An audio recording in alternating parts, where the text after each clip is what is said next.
El aire estaba cargado de polvo en el salón comunitario de Red Mesa mientras Clara Morgan, de 64 años, permanecía sentada en silencio en su lugar habitual.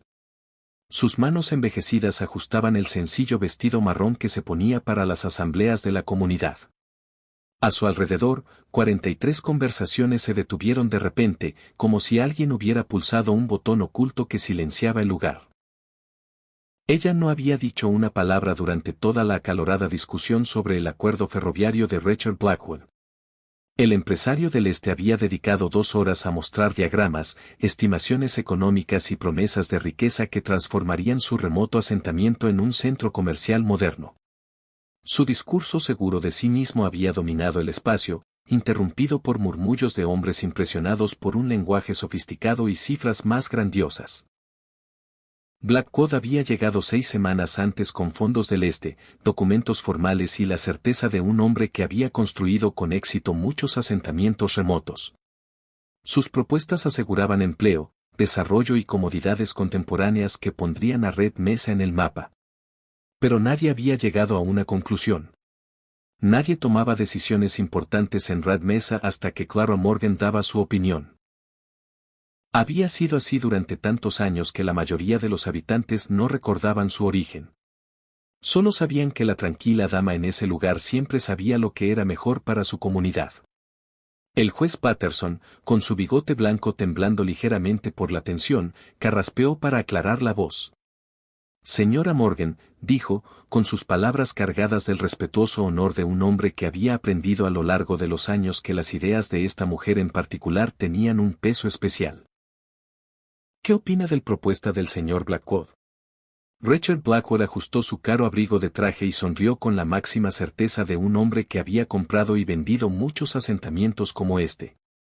A los 45 años, poseía todo lo que creía vital en los negocios, educación del Este, fondos abundantes y la firme creencia de que las comunidades remotas solo esperaban a alguien con visión para enseñarles cómo prosperar correctamente. Había estado trabajando en Red Mesa durante semanas, adquiriendo tierras importantes y creando respaldo político para sus ideas de expansión. El acuerdo ferroviario que ofrecía daría a su empresa autoridad sobre el desarrollo futuro del asentamiento, dirigiendo el comercio a través de las tierras que poseía y asegurando que la mayor parte de las ganancias regresara a sus inversionistas en Nueva York y Boston.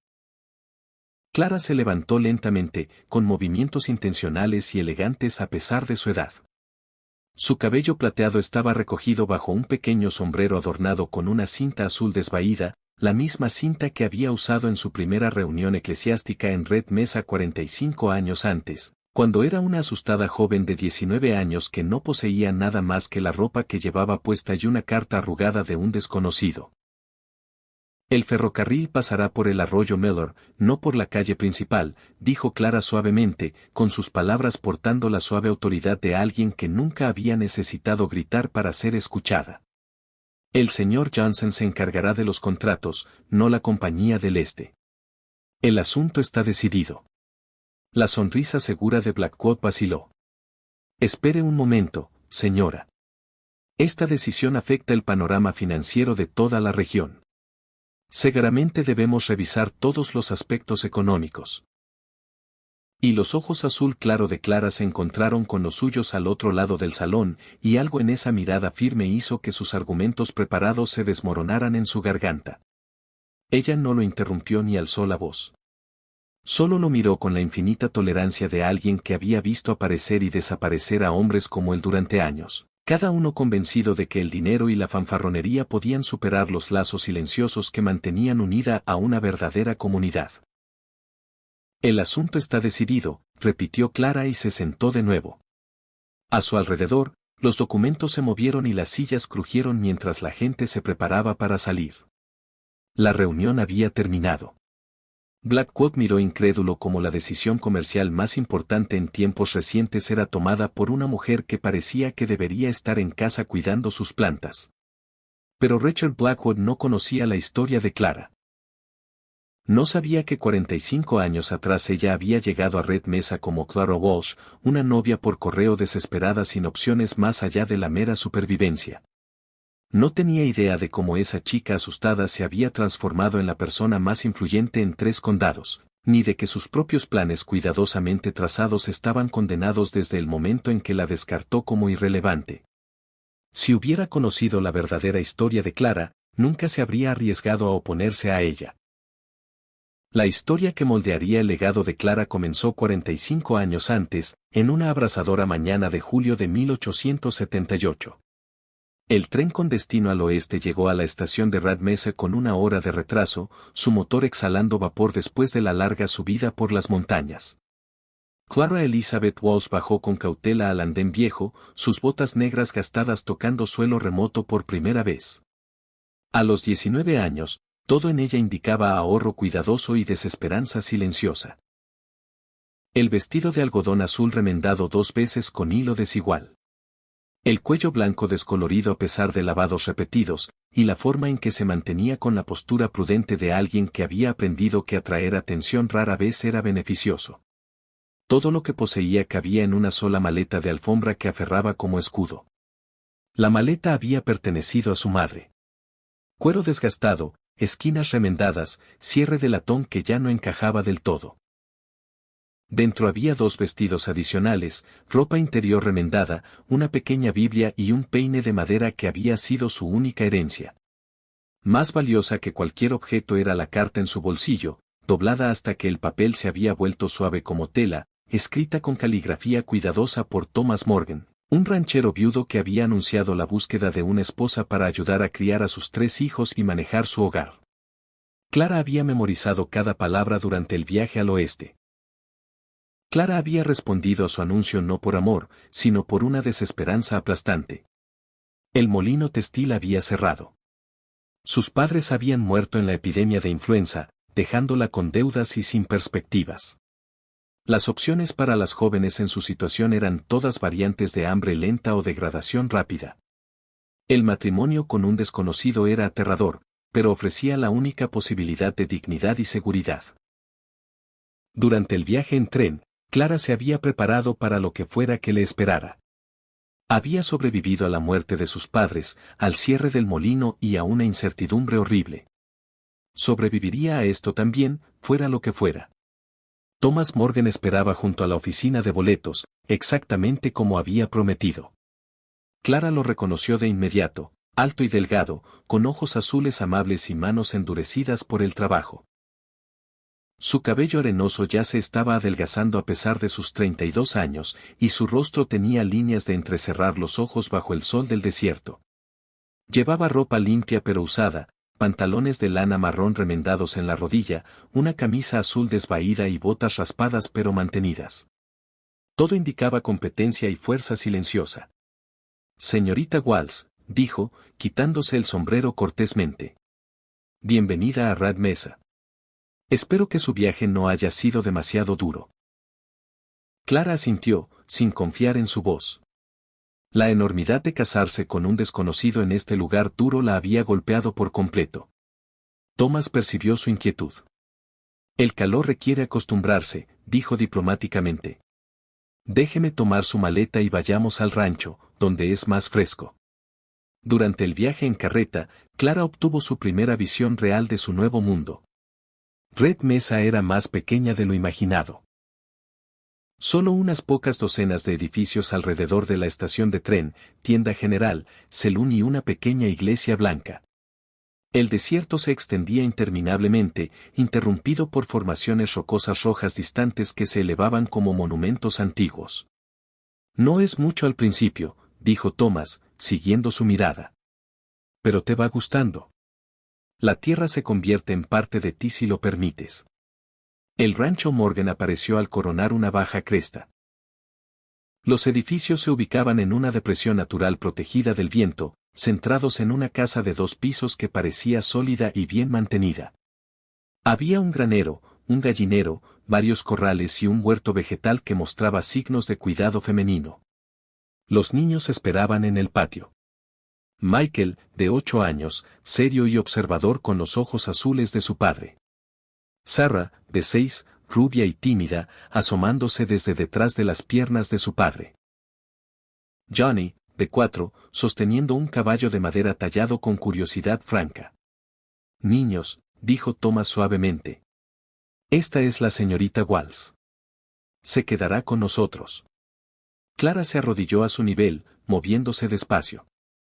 Estoy muy feliz de conocerlos. Mako dio un paso adelante con madurez precoz. ¿Vas a ser nuestra nueva madre? Espero poder serlo, respondió Clara con honestidad. Pero eso es algo que todos tendremos que decidir juntos, ¿no es así? Sara sonrió un poco y Johnny declaró. Tengo hambre. Rompiendo efectivamente la tensión. Esa primera noche, mientras Clara ayudaba a preparar una cena sencilla de frijoles, pan de maíz y vegetales conservados, comenzó a comprender la verdadera naturaleza del desafío que enfrentaba. No se trataba solo de casarse con un desconocido o adaptarse a la vida remota. Se le pedía que asumiera el rol de una mujer que aún era profundamente extrañada, que criara a niños que todavía estaban de luto y que ayudara a mantener un hogar construido por las manos y sueños de otra persona. Después de una breve ceremonia nupcial realizada por el predicador itinerante que casualmente pasaba por el pueblo esa semana, Clara yacía despierta en la pequeña habitación que Thomas había preparado para ella. Él había sido lo suficientemente considerado como para darle tiempo para adaptarse a su nueva situación, y ella estaba agradecida por su paciencia y consideración. A través de las delgadas paredes, podía oírlo moviéndose en su propia habitación, probablemente despierto con su propia mezcla compleja de esperanza, incertidumbre y duelo por la esposa que había amado y perdido. Escuchaba la respiración tranquila de los niños y los sonidos nocturnos de su nuevo mundo. Coyotes aullando a lo lejos, viento susurrando a través de las plantas del desierto y el ocasional mugido del ganado. Las primeras semanas pusieron a prueba todas las ideas que Clara había tenido sobre sus propias capacidades. Aprendió a ordeñar vacas, hornear pan en un horno de leña caprichoso y manejar el interminable trabajo físico que exigía la vida remota. Sus manos se volvieron ásperas, su espalda dolía constantemente y el sol del desierto quemaba su piel clara a pesar de los sombreros y mangas largas que usaba fielmente. Pero mientras se adaptaba a los requisitos físicos de su nueva vida, algo más importante comenzó a ocurrir. Clara empezó a notar los patrones sociales que controlaban la vida en Red Mesa y descubrió que la estructura de poder oficial era solo parte de una historia mucho más complicada. El líder del banco, Jonas Wheeler, podría tomar decisiones finales sobre préstamos, pero su esposa, Marta, tenía una influencia notable sobre cuáles solicitudes recibían revisión positiva. El dueño de la tienda, Henry Patterson, controlaba el flujo de bienes y crédito, pero su esposa Elizabeth a menudo decidía que clientes tenían preferencia cuando los suministros eran limitados. Lo más interesante de todo, Clara aprendió que las mujeres de Red Mesa habían creado un sistema elaborado e informal para manejar los asuntos comunitarios. Compartían información, organizaban recursos y resolvían problemas a través de pistas sutiles y pactos no dichos que operaban completamente bajo la superficie de los asuntos oficiales. En su primer evento eclesiástico, Clara vio este sistema en acción. Las mujeres se reunieron supuestamente para planear una actividad de recaudación de fondos, pero el trabajo real no tenía nada que ver con el dinero de la iglesia. Martha Wheeler mencionó que Jonas estaba considerando un préstamo a un nuevo comerciante de Denver. Elizabeth Patterson señaló que Henry tenía preocupaciones sobre los hábitos de pedido del comerciante. Agnes Morrison agregó que su esposo había tratado a varias personas que mencionaron las preguntas inusualmente detalladas del comerciante sobre las finanzas locales. En una hora, sin una sola acusación directa, las mujeres habían llegado a un acuerdo. El comerciante probablemente era un estafador que debía ser desalentado. Para la semana siguiente, el hombre había decidido que Red Mesa no ofrecía las oportunidades que buscaba y se fue. Clara observó este proceso con creciente interés. Estas mujeres protegían su comunidad mediante el intercambio cuidadoso de información y respuestas organizadas a las amenazas. Lo hacían de maneras que permitían a sus maridos creer que tomaban decisiones independientes basadas en su propio juicio. Fue un descubrimiento que moldearía todo el enfoque de Clara hacia la vida remota. Para su segundo año en Red Mesa, Clara había empezado a ver que la supervivencia requería más que adaptación física.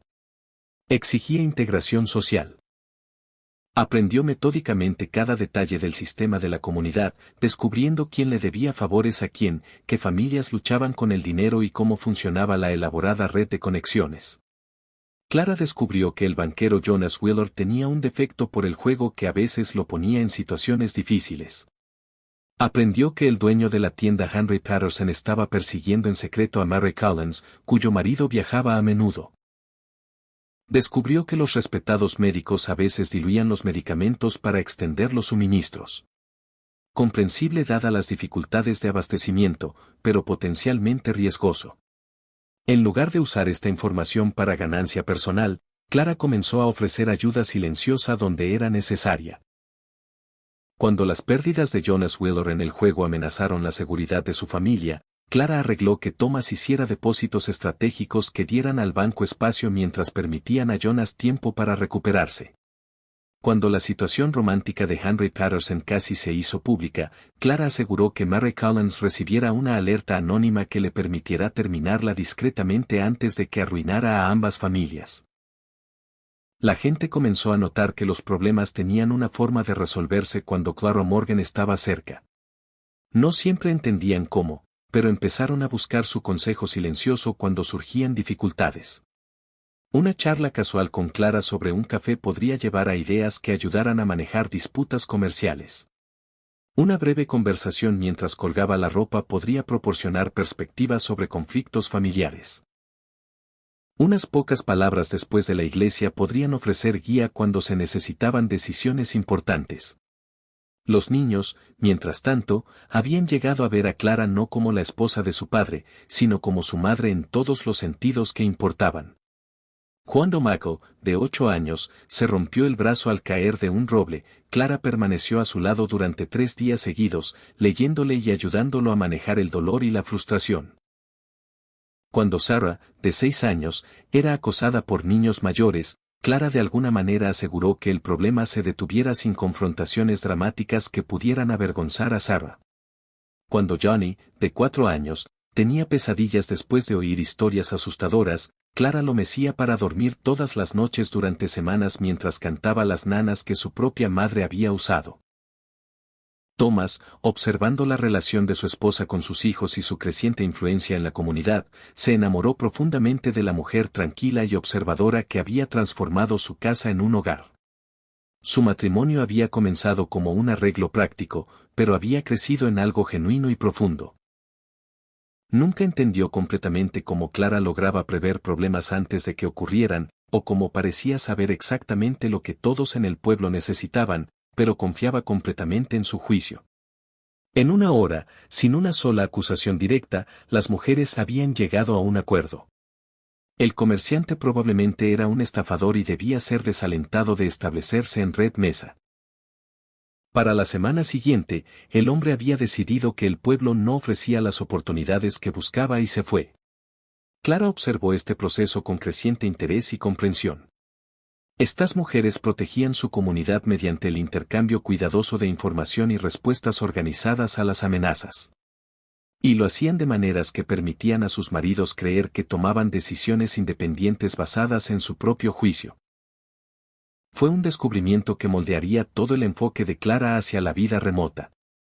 Para su segundo año en Red Mesa, Clara había empezado a ver que la supervivencia requería más que adaptación física. Exigía integración social.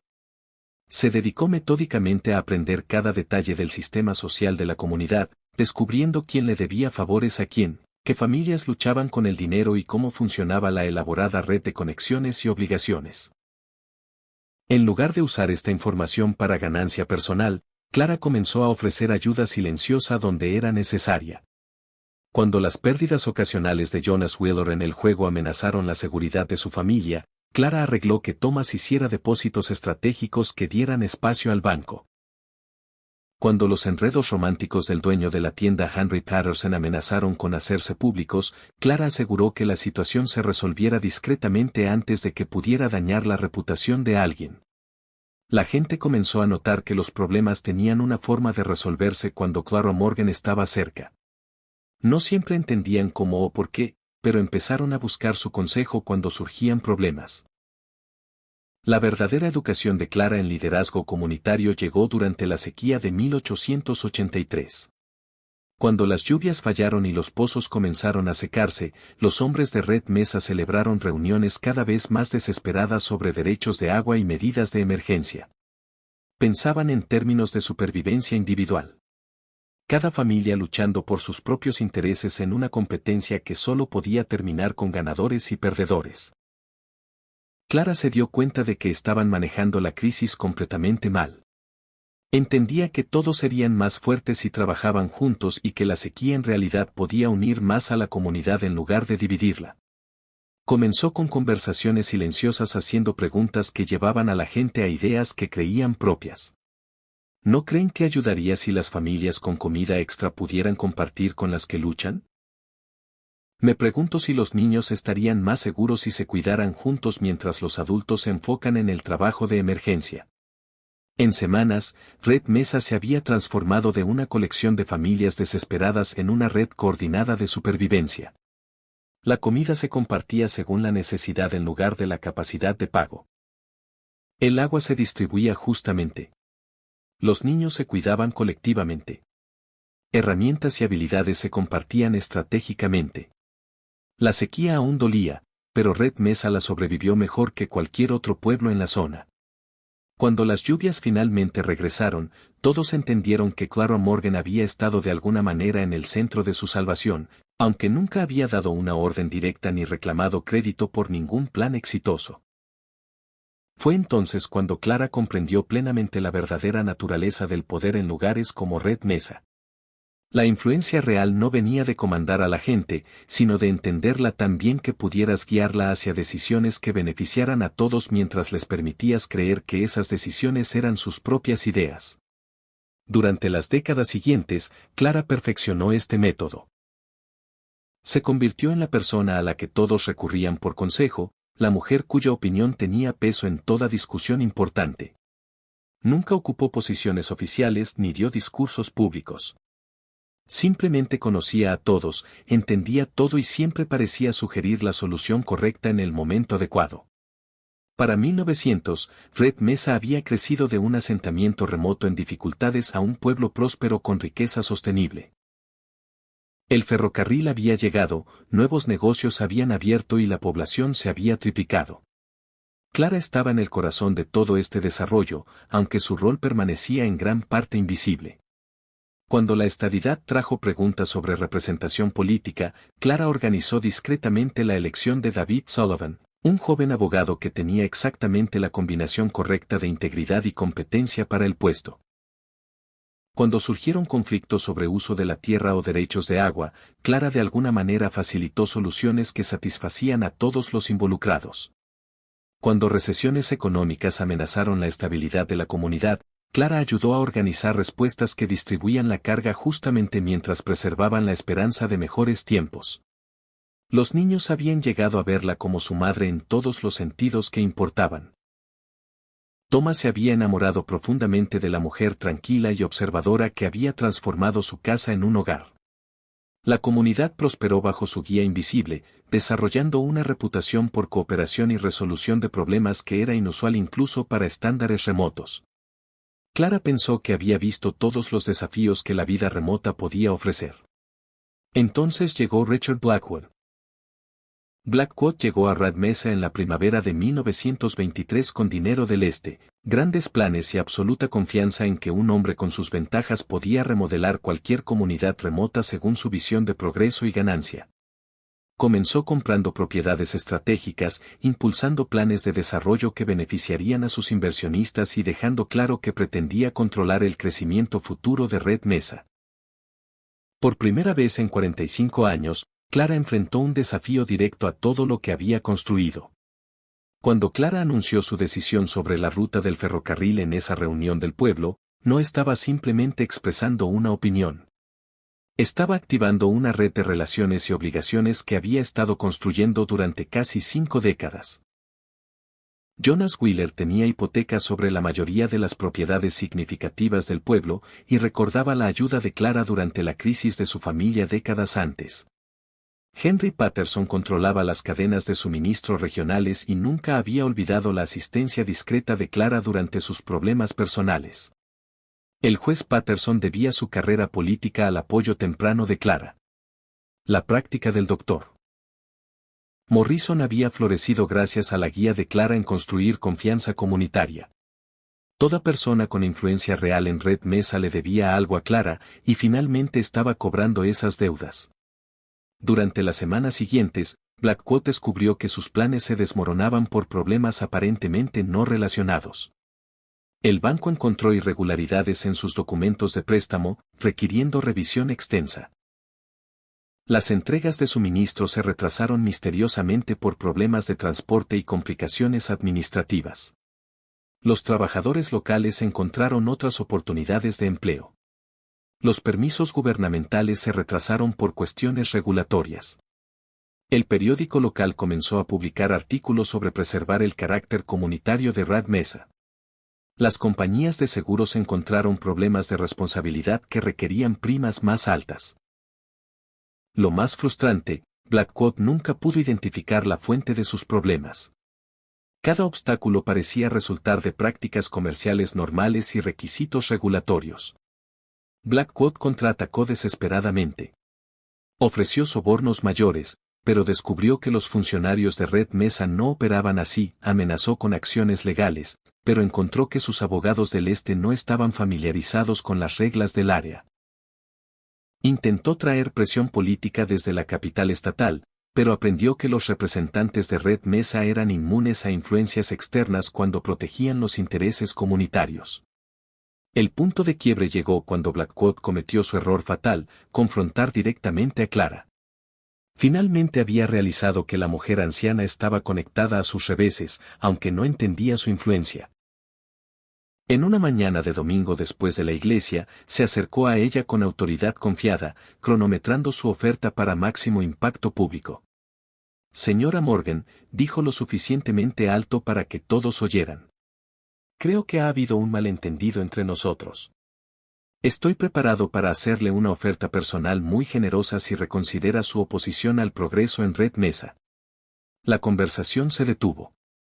Todas las personas se volvieron para observar este momento significativo. Clara lo miró con calma paciente, vestida con su habitual vestido sencillo de iglesia. Señor Blackwood, dijo Clara tranquilamente, creo que usted no entiende cómo funcionan las cosas aquí. Lo entiendo perfectamente, respondió Blackwood con confianza. Todos tienen un precio. Solo estoy tratando de encontrar el suyo. Estoy preparado para ser bastante generoso. Clara sonrió gentilmente, transmitiendo tanto diversión como piedad. Señor Blackwood, dijo ahora con acero en la voz. El precio de Red Mesa no es mío para fijarlo. Pertenece a las personas que lo construyeron. Se volvió hacia la multitud reunida. El señor Blackwood parece pensar que nuestro pueblo está en venta. Tal vez deberíamos votar sobre su oferta. Todas las manos se alzaron en contra de la propuesta de Blackwood. Adultos que recordaban las décadas de servicio de Clara, jóvenes que habían crecido en su comunidad, incluso algunos trabajadores externos que Blackwood había contratado. El rechazo unánime fue abrumador y completo. En un mes, Blackwood se había ido. Su compañía se retiró, vendiendo propiedades con pérdida a compradores locales. Sus planes de modernización fueron abandonados, reemplazados por iniciativas desarrolladas localmente que servían las necesidades reales de la comunidad. El ferrocarril pasó por el arroyo Mellor exactamente como Clara había sugerido, trayendo prosperidad mientras preservaba el carácter de Red Mesa. Contratistas, proveedores y trabajadores locales manejaron todo, manteniendo los beneficios económicos dentro de la comunidad. Esa noche, mientras Clara se sentaba en su cocina observando cómo el atardecer coloreaba las montañas del desierto en tonos de oro y rojo, reflexionó sobre el increíble viaje que la había llevado desde esa asustada joven de 19 años aferrando una maleta de alfombra en un andén polvoriento hasta la mujer que acababa de salvar a su comunidad de la destrucción. La cocina donde se sentaba había sido el corazón de la vida de su familia durante 45 años. La mesa de madera llevaba las marcas de innumerables comidas compartidas con Thomas y los niños, Sesiones de tareas que se extendían hasta tarde en la noche y conversaciones tranquilas que habían ayudado a resolver tanto problemas familiares como desafíos comunitarios. Las sillas alrededor de la mesa habían sido ocupadas por 3 generaciones de visitantes que habían venido buscando consejo, consuelo o simplemente el placer de la compañía de Clara. Pensó en Thomas, quien había muerto pacíficamente 5 años antes después de una breve enfermedad, rodeado por la familia que había crecido mucho más allá de lo que cualquiera de los dos había osado esperar cuando se conocieron en esa estación polvorienta. Su matrimonio había comenzado como un arreglo práctico entre extraños, pero había crecido en algo profundo y duradero, una asociación construida sobre respeto mutuo, desafíos compartidos y la profunda satisfacción de construir algo significativo juntos. Thomas nunca había entendido completamente cómo Clara lograba anticipar problemas antes de que ocurrieran, o cómo siempre parecía saber exactamente lo que todos en el pueblo necesitaban, pero había aprendido a confiar completamente en su juicio. Cuando Clara sugería invitar a ciertos vecinos a cenar, Thomas descubría que esas reuniones de alguna manera ayudaban a resolver disputas o forjar nuevas relaciones comerciales. Cuando recomendaba trabajadores específicos para proyectos del rancho, esos hombres invariablemente resultaban ser la elección correcta. Cuando Clara mencionaba que ciertas familias podrían beneficiarse de formas particulares de asistencia, Thomas encontraba que ayudarlas usualmente resultaba en beneficios inesperados para su propia familia. Pensó en Mako, quien había crecido de ese serio niño de 8 años a un ranchero exitoso, manejando no solo la tierra original de su padre, sino propiedad adicional que había adquirido mediante su propio trabajo duro y planificación cuidadosa. Se había casado con Rebecca Sullivan, la hermana menor de David, y juntos habían criado 4 hijos que ahora eran adultos. Más importante aún, Michael había absorbido las lecciones de Clara sobre construir relaciones basadas en confianza y beneficio mutuo en lugar de competencia y conflicto. Su rancho era conocido en toda la zona por tratos justos con vecinos, tratamiento generoso de trabajadores e enfoques innovadores para el manejo de tierra y agua que beneficiaban a toda la región. Sara había crecido de una tímida niña de 6 años a una mujer confiada que se había casado con el hijo del Dr. Morrison y se había mudado a la capital estatal, donde se había vuelto activa en iniciativas de educación femenina y política territorial. Las cartas de Sarah, que llegaban regularmente, describían un trabajo claramente influenciado por el ejemplo de Clara de liderazgo tranquilo y servicio a las necesidades comunitarias. Había organizado escuelas para niños cuyas familias no podían pagar educación privada, fundado organizaciones caritativas que proporcionaban asistencia a familias en crisis y se había convertido en una de las mujeres más respetadas en la sociedad territorial. El enfoque de Sarah hacia la política era exactamente lo que Clara habría esperado. Trabajaba detrás de escenas para construir coaliciones y encontrar soluciones que sirvieran los intereses de todos en lugar de buscar reconocimiento público o avance personal. Johnny había crecido de un curioso niño de 4 años a un joven pensativo que había abierto su propia práctica legal en asociación con David Sullivan. Combinaba su entrenamiento legal con las habilidades de negociación y profunda comprensión de la naturaleza humana que había absorbido al crecer en el hogar de Clara. Johnny nunca se casó, prefiriendo dedicarse al trabajo legal que servía a las necesidades de la comunidad en lugar de perseguir riqueza personal o ambición política. Su práctica se especializaba en ayudar a familias a resolver disputas, asistir a nuevos negocios a navegar requisitos regulatorios y asegurar que los proyectos de desarrollo sirvieran intereses comunitarios en lugar de solo ganancias de inversionistas.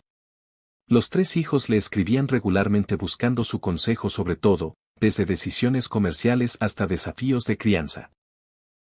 Sus cartas mostraban cuán profundamente habían internalizado las lecciones que ella les había enseñado sobre la importancia de la comunidad, el valor de la observación paciente y el poder de trabajar con la gente en lugar de contra ella.